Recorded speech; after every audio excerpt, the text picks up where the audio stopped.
we're going to simply change one thing in the anime, even though it is small, but will save Heracross in Ash's team.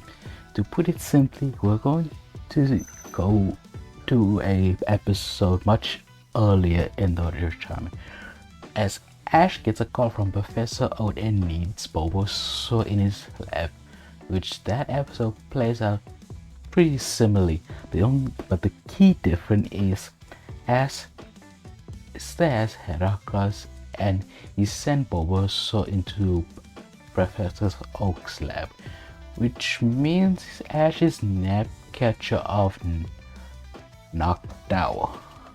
He still managed to catch her no problem, which means Ash doesn't need to send any of his Pokemon back to the lab because he has one open slot, which means Ash has technically half of full Johto Pokemon team, which is quite exciting, which gets Heracross a bit of shine. But we're gonna find out now. Ash challenged Whitney for a Pokemon battle. It plays out similarly, but the key difference is Ash has Heracross, which is a fighting type, which gives Ash a big advantage on Whitney's terrifying milk tank. However, he still loses, but the key is that Ash doesn't need to rely on 3 of his Pokemon to take out one of hers, which means Ash will focus on training Heracross, training him to more than others like the anime, which means when Ash comes back for his rematch, it is much differently, as Ash does send out Chikorita for Queen Chikorita to take out a Clefairy, which means when Whitney sends out her melting, this gives Ash a good opportunity. When Chikorita is knocked out, he sends out Heracross immediately, and thanks to his type advantage and able to deal with Miltank's rollout and a couple of his third gym badge in his hands. In a few episodes, Deep Ash challenged more like in the original, and he doesn't change out his team because all of the original Pokemon is still here: Pikachu, Noctowl, and Snively. It plays out pretty the same, which earns Ash his 4th badge. Our next episode goes to the grass route, which remember that episode where Ash goes into a tournament but only grass type Pokemon can enter? Well, since Ash doesn't have Bulbasaur, but he does have Chikorita, which means that Ash gets to battle Chikorita, and this earns much more experience rather for Bulbasaur because he already done the whole region, which means Chikorita has much more shiny. However, she could not simply defeat that one kid just learning Solo Beam in the battle, which leaves Chikorita devastated, which leads her to wanting to get stronger because recently she's getting a bit jealous ever since Heracross became one of the Pokemon Ash uses the most, and she determines to get back at Ash's fashion, which means that Chikorita later in the next episode she will definitely earn a lot of experience, and just like in that, and to get slightly stronger in this what if. However, she loses that one trainer, and Chikorita is pretty devastated. She really wanted to win it for Ash. This gets a desire to get stronger and to get Ash's attention much more towards her, and she noticed Ash and Heracross are spending much more than her, which leads Bailey Heracross in a little rivalry. but Heracross doesn't see it, only Bailey sees it, which is quite funny. I can see that happening in the anime where Chikorita wants her Ash's attention. However, let's get to the point and go to the next episode. This is where Chikorita evolved into Bailey, and plays pretty similar, nothing needs to change. But once Ash challenges Chalk for a battle, he has an opportunity to use his own fighting type in his gym, which leads that Ash can use Heracross against Machoke and Bailey against Poliwrath. And thanks to Heracross being his own powerhouse, Bailey doesn't need to carry as much here, because she can only battle one Pokemon, which she has a type advantage, which leads to a impressive win, which Ash earned his 5th badge here. And this is where we meet Jadrin here, the Steel type specialist and a gym leader. These two still battle. The key difference is that Ash needs Cinequil to battle more. So he sends out Cinequil against Magma Knight, and Cinequil does manage to win, but in this scenario he's much more weaker because most of the time Bailey, Heracross and Pikachu had much more battle on the side, which means Chikorita, Cinequil is little weaker here, but not as much. And once it goes against the Steelix, it played pretty similarly, but unfortunately it's much more tired and much more weaker, which means that Cinequil has lost against Steelix.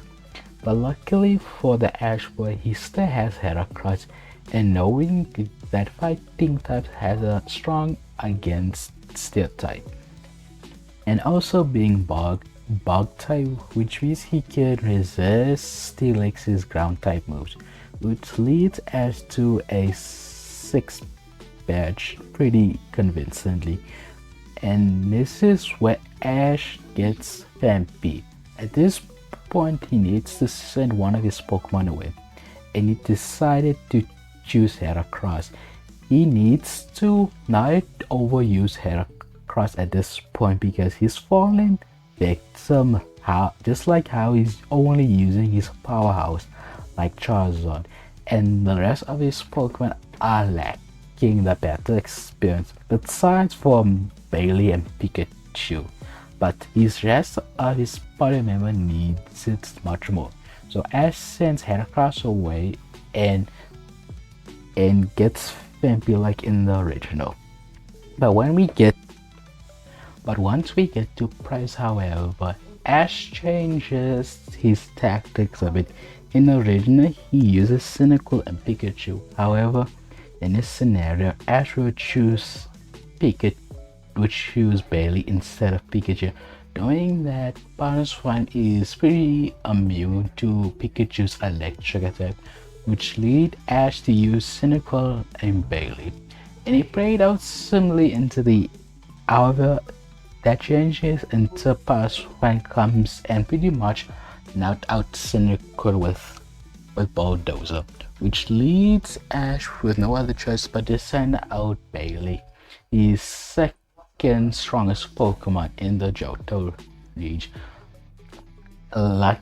And thanks to Bailey's experience throughout her journeys, and Paraswan pushing her very limits, as Paraswan uses Ice Beam, which forces an evolution, and this is where Bailey evolves into Meganium, and thanks to Meganium's overwhelming strength and learning a new move, Solar Beam.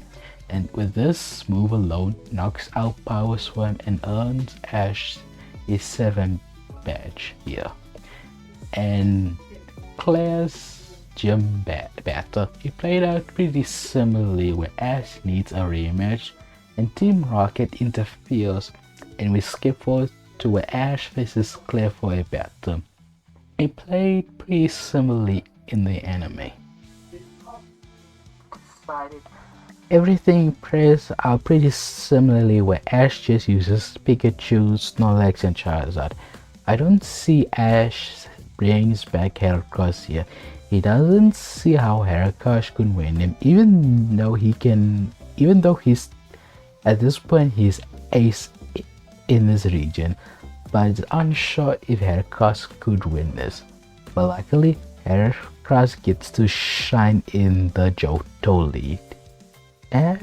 Ash is better with the two trainers with a 3-on-3 goes pretty similarly. That's until Ash's face against Gary. That changes because Ash at this point he wanted to use his strongest Pokemon, and it showed that he ditches Pikachu here as he only chooses his fully evolved Pokemon at the time, and it showed. However, if you notice two things here, Ash has a much more stronger Heracross, and Ash doesn't have Bailey anymore. He has Meganium, which is a significant stronger Pokemon by himself. Ash will use Tauros, Heracross, Mach, Snorlax, Meganium, and of course Charizard. And the battle begins pretty similarly but luckily for Ash, has a stronger Heracross here, which means Heracross survives Blastoise's attack, and Ash quickly sends back in. He attempted to quickly send out Meganium, but Gary quickly switches out and sends out Arcanine here. But luckily, Ash doesn't need he doesn't need typing to win here, as Ash managed to pull out ahead and Meganium managed to beat Arcanine. However, it's severely damaged, and once Gary sends out Scissor to finish off Meganium, Ash quickly sends back in Heracross as a bug versus bug here, and somehow Heracross managed to tie with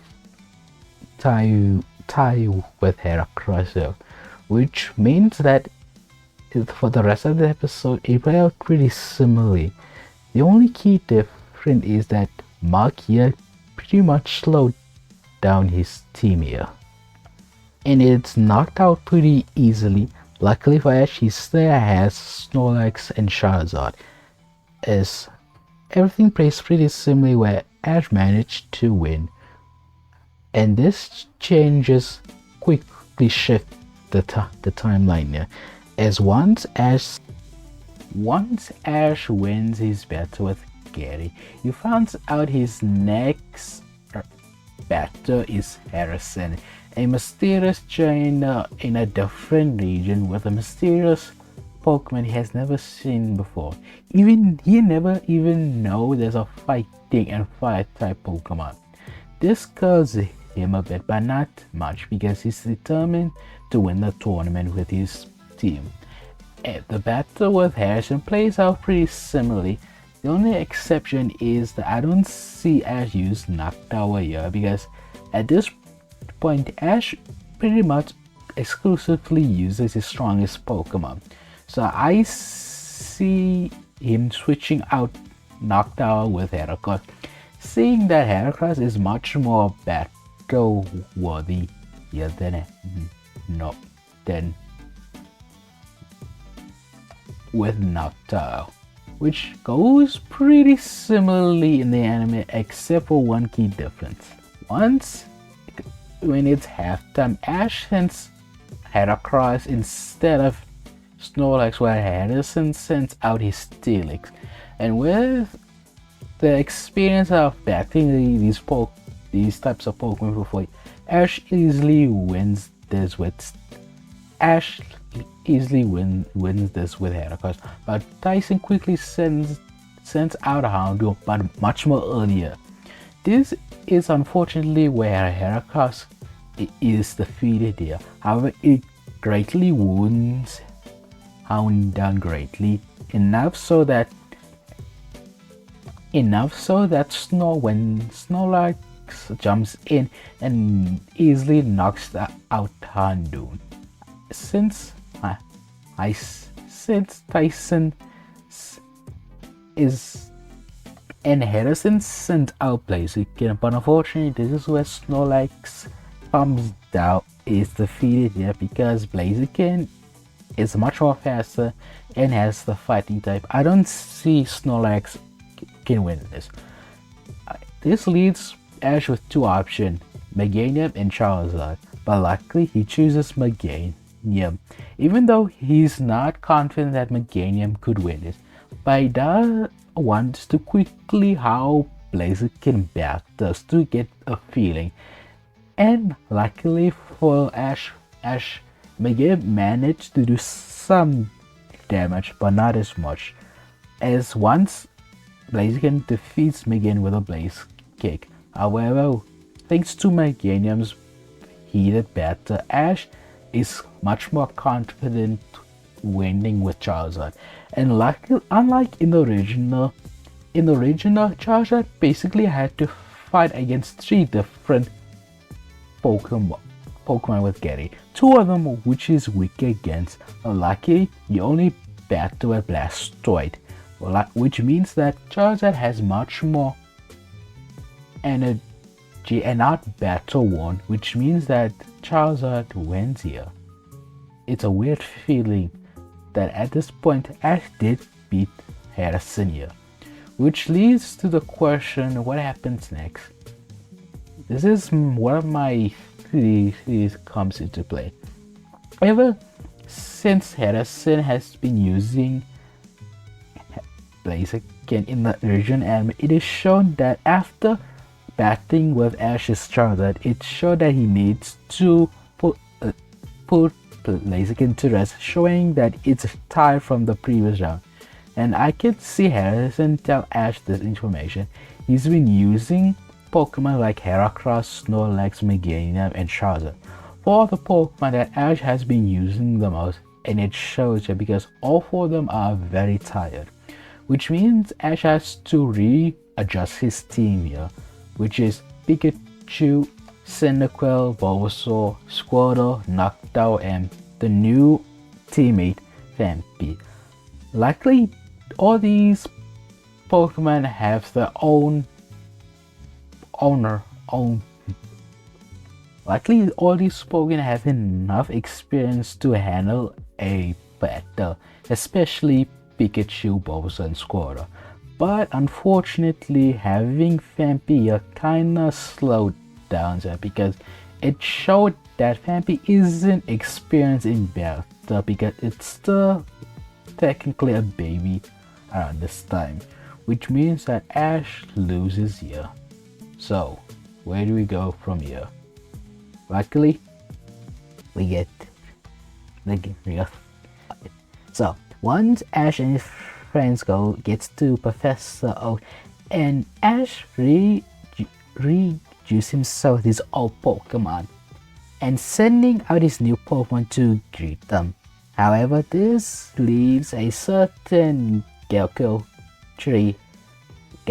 Gecko to fall in love with a other fellow grass type starter, which is Meganium. Remember that anime where Growlithe falls in love with Meganium? I think it will follow the same logic here. However, when Team Rocket attempts to steal Ash's Pokemon and even get a hold of Meganium, this leads Growlithe to evolve into a Sceptile, and Sceptile alone saves Ash's team here with a newly removed Solar Beam to boot. However, when Sceptile tries to give her flowers, this makes Meganium turn her head away from it and just wants to go to Ash, which I can see this happening in the anime like a little gag as Brock just puts his hand over his shoulder. I know the feeling, buddy. And the episode plays out until we get to the next part, where Ash and the gang are trying to level until Phanpy charges and wanting Ash to take him with. And I don't blame Phanpy because it barely got any spotlight in Johto. Luckily for Vampy here, it had a year to mature here. And I can see Ash taking Vampy here just like in the original here. So Ash would only drop out Torkoal, Glary, and only take Vampy here. So everything plays out pretty similarly here. Once Ash gets to his first Battle Frontier facility, he meets with Nolan here, and it played pretty similar in the anime where Ash challenged Nolan's using Articuno, and Ash brings back Charizard here, and everything plays pretty similarly. Nothing I could change here because it was a pretty cool moment for Charizard here, so I'm gonna leave it right there. The next part where Ash meets Greta, and this is where they have the 2-on-2 here. The only difference is instead of Ash using Graphite, he has Sceptile here, which is much more stronger thanks to evolving much more early here. Even though it did evolve, yeah, I can see Sceptile managed to defeat one of her Pokemon here. Unfortunately, once she brought out Meta type here, Sceptile is quickly defeated. But luckily, Snorlax doesn't need to carry the team here, and having a fully rested Snorlax here, Ash pretty much wins this with no problem, earning him the Guts symbol here. And we just go to the next part. At this point in time, Vampy would evolve into Donphan here, and it does happen here because this is where Vampy gets to shine, as Ash faces Lacey for her symbol, and it played out pretty similar like in the anime, which earns Ash the lucky symbol like in the anime. And the next symbol he will get is he gets to meet Spencer, and this is where Ash actually needs to gets a serious heated battle here, because Spencer is a really tough trainer, a elite trainer you could say, which means Ash needs to really work on getting this symbol here.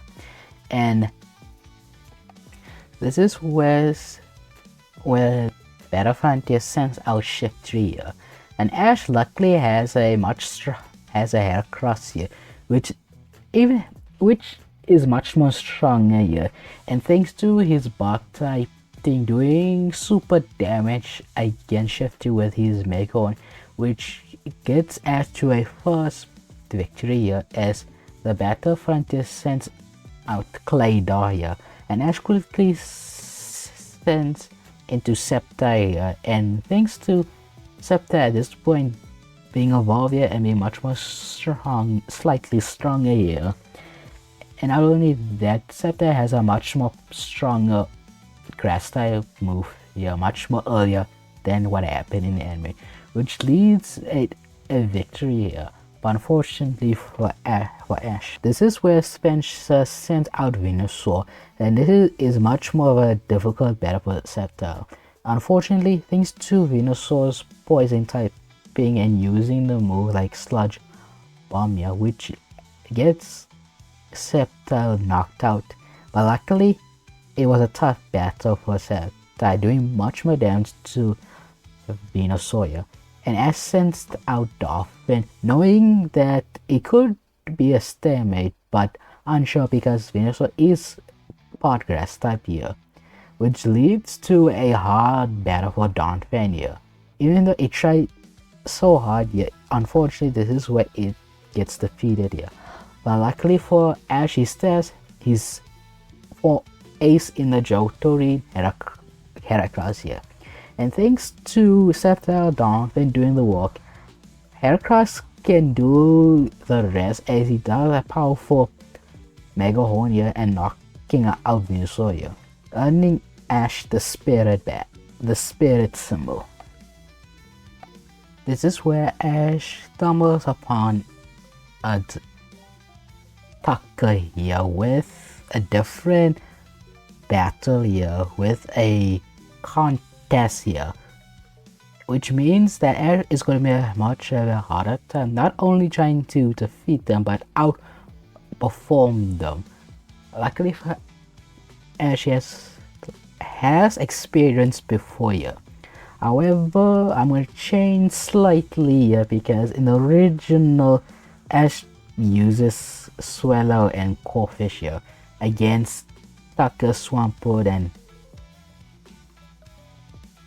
Arcanine here. I have no idea how it went, but we're gonna change it to be more realistic here, as Ash caused Professor Oak to bring out Meganium here, and Ash uses Donphan here. Lucky for these two, they have chemistry when Ash left for Hoenn, which means Ash can use Donphan's rollout to counter Arcanine's Flame Wall, and Meganium can handle Swampert comfortably, and earning Ash as the tactic badge, yeah, much more convincing here. And also there's one more moment where Ash tries to convince Meganium to be trying to swoon her, but he gets rejected again. But it doesn't stop him from doing it again. But luckily you guys are not here for that.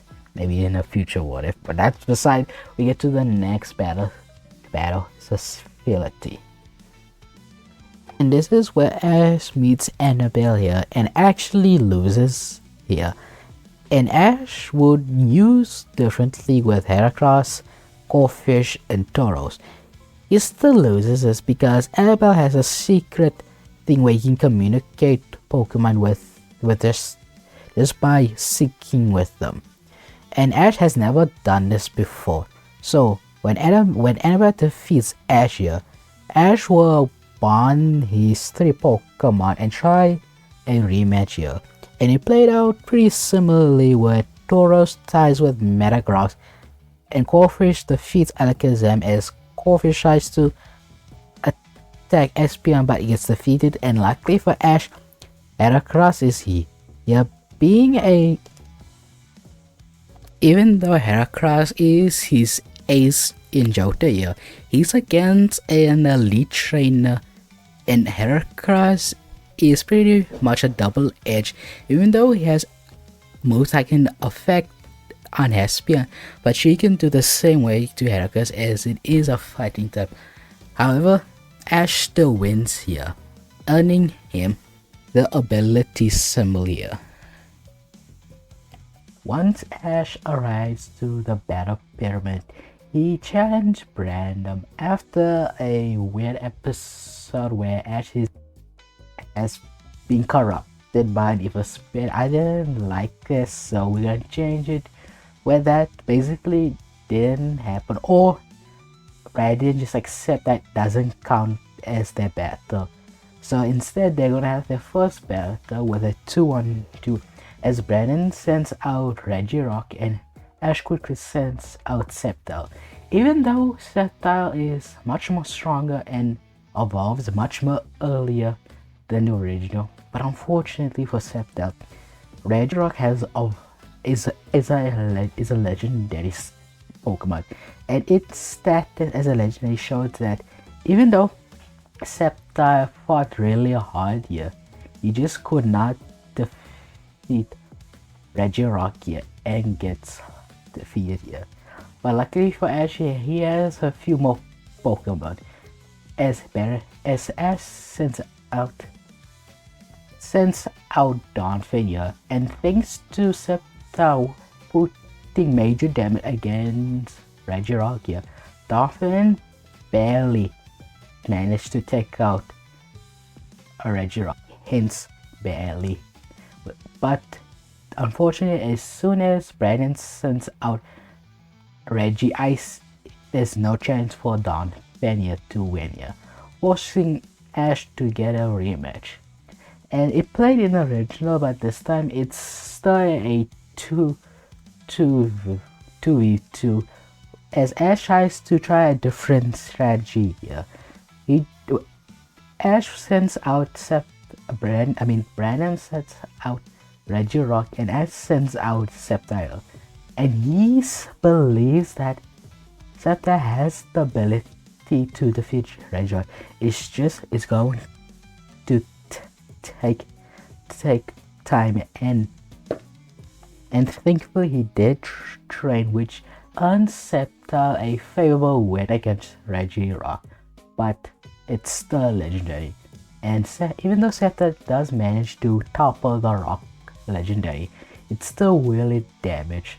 And Brandon sends out Registeel here, Registeel, and this is where it happened, like in the happened when he faced Regirock for the first time. It just couldn't overcome Registeel's typing and being much more powerful. And Ash returns his defeated Sceptile and sends out Torkoal here. It happens like in the regional. Even though Torkoal fought its dang hardest here, unfortunately Torkoal is not that level yet with Sceptile, Charizard, and Pikachu. Torkoal is not up there yet, which means that Ash lost here. Which means that the next time it's gonna be much more different, because it's going to be a full 6v6 battle here, which forces Ash to not only train but also to get closer to his Pokemon, which lead to a very similar thing in the anime. But the key difference is since Ash at that in the original didn't have much powerful Pokemon at that time that hasn't reached the level of Charizard and Pikachu. But thankfully he had Bulbasaur and Squirtle, which even though they're Ash's strongest, but it showed they had battle experience, in which is more important. But here Ash has much more powerful Pokemon here, which means that once a rematch with Brandon, Ash has Pikachu, Heracross, Sceptile, Donphan, Snorlax, and Charizard. And this is where the intense battle begins. And then would choose Ninjas here, and Ash would send out Hercross for a bug faces bug here. And even though Ninjas is a flying type and technically has a type advantage, there's something special between Ash and Heracross. They have known each other for quite a while now, like Pikachu and Charizard in a way. So close in fact that even though it would say a very tough battle, but luckily their training and their bond managed to come through, as Heracross managed to do a powerful Mega one, hitting directly to the speedy Ninjas, which by the way has been dodging a lot. And since Heracross landed the strongest Mega one that he could ever do, managed to knock out Ninjas here. Brandon commends Ash for how close Heracross and Ash are truly at this point, but all chance when Brandon sends out Dust Club here, and this is where Ash tries to trick around the ghost type, but it didn't work out. And Ash had a dumb moment that way he tried to use a fighting type against a ghost type. It did not went well, as the ghost type easily knocked out Heracross here. But like the fact, he has the rest of his team which can pull their weight, especially since Heracross fought so hard here. And this is where Ash sends out Charizard here. It played similarly like in the anime, but I'm gonna do some Charizard fans justice here, as where Ash doesn't try to use Seismic, but instead tries to use a overheat here, knocking the ghost type here, earning Charizard here a win here.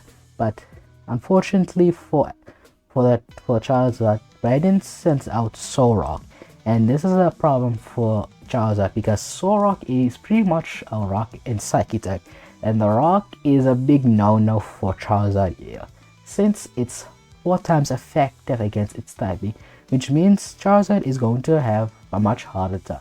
Luckily, Ash managed to send back Charizard here and sends out. Ash is going to use Donphan here, and luckily for Donphan here, he has much more better experience and much more higher level than the original. Even though Donphan's ground typing wouldn't affect Solrock having the ability to levitate, lucky for Ash, he managed to copy a fellow gym leader with the signature move rollout, and seeing Whitney using that move so much throughout their previous battle, it allows a similar battle approach here as Donphan uses rollout to weave and dodge and also knocking out the floating rock, which leads an Ash to a victory. But Ash realized he's facing Brandon with 3 legendary. It was hard to begin with, and it was about to get much harder for Ash, as Brandon sends out Regirock here. And since Donphan had an exhausting battle with Solrock here, even though Donphan has a typing, but he is welcome. It's Brandon now. It's with a combination of Lock On and Hyper Beam here, Donphan is knocked out, but without doing any injury in return to Regirock here. And Ash sends out Sceptire here, wanting to get his revenge, as both of them has 1 point each against one another, which means that whoever wins is the strongest Pokemon. And this is probably the toughest battle between these two, as Sceptire desperately uses Leaf Blade to get closer, but unfortunately for the Tree Gecko, with a combination of Rock Slide and Lock On Hyper Beam combo, it made it difficult for the Frog Gecko. But luckily for Ash, there's one thing that he has advantage, which is speed, and he utilized this as once Regirock uses Hyper Beam, Sceptire immediately rushes over and tries to slice Regirock and manage to defeat his rival here. And this is the first time that Ash has won against one of the Regis, even though he did defeat it, but this one felt like it was much more tougher. So once Brandon sends out Registeel, Ash has no other choice but to keep going because Sceptile wants to continue battle. He doesn't want to go back. He wants revenge for his comrade talk earlier. And the Tree Gecko tried its best, but unfortunately its grass typing and most of its room can't damage Registeel, like getting Sceptile a loss here. And Ash sends out the tank of his party member, Snorlax here. And luckily for the big eater, even though it doesn't have much type advantage, but luckily it's overwhelming defense and health can helping here. And it's pretty tough battle between these defensive titans, as Register tries to do a zap cannon and Snorlax tries to do Hyper Beam here. They even try to get close one another, as Register tries to use Metal Claw and Snorlax uses Ice Beam, even though it's not effective, but it tried its best. But unfortunately, an unlucky Zap Cannon managed to paralyze Snorlax here and forces us to send back Charizard here. And this is where Charizard has a very hard battle here, as Charizard, even though it has the type advantage, it struggled with the previous battle but not as much. But the main problem is that Reggie still has an electric type move, which does affect Charizard here. But luckily for our favorite fire type, non-dragon type here, managed to pull off a win with a seismic off this time, which does hit it, leading Charizard to his second legendary victory. But unfortunately, it was a tough battle. As Brandon sends out Reggie Ice here, even though Charizard could have advantage here, but the previous battle has shown as once Reggie Ice uses a powerful ice beam here, Charizard just couldn't handle and just got knocked out, which forces Ash to send back into Snorlax here. And unfortunately for Snorlax, it is paralyzed. But luckily, once Reggie tries to use a couple of ice beams and focus punch. But there's one thing that Snorlax has got help him here. It has the thick fat ability, which allows him to resist the ice type beam, which allows Snorlax to do a couple of his own ice move with Ice Punch and landing a very powerful body slam here. And unfortunately, the problem is that Reggie Ice has Focus Punch, which is effective against Snorlax here. And once it took 1-2 punches, it showed that Snorlax is not going to hang in there. Luckily, Ash tries to use Rest here, trying to restore Snorlax's health here. But it's revealed that Brandon has his own move, Rest here. And we could see Ash desperately trying to wake up his Pokemon, as Brandon just stayed calm here. And this quickly became which Pokemon wakes up first. And it was Snorlax, because he did sleep faster than Reggie, because he is an expert in doing that. Once Snorlax gets one good Hyper B in, unfortunately Reggie Ice stands in there and wakes up, managing to do a powerful Focus Punch and knocking out the giant Pokemon down. And this is for Ash sends back Snorlax and asks Pikachu, can you do this? And Pikachu excitedly said yes. This played pretty similarly in the anime, but luckily for Ash, since Snorlax did some damage, even though Reggie's Ice here every attack, but the main thing is Reggie's Ice is getting exhausted, and after facing a tanky Pokemon, it gives Pikachu some advantage here, but it's still a very tough battle, which it still happens as Ash defeats Brandon here, earning his, and Ash earns the brave symbol here. And it played out pretty similar in the anime, where Ash and their friends split away. And what do we do for the rest of the series? What happens here? Well, you guys would think this would be the end, but luckily for you, this isn't the end here, because Ash has one more journey to go through, and I can't wait to show you guys what is coming.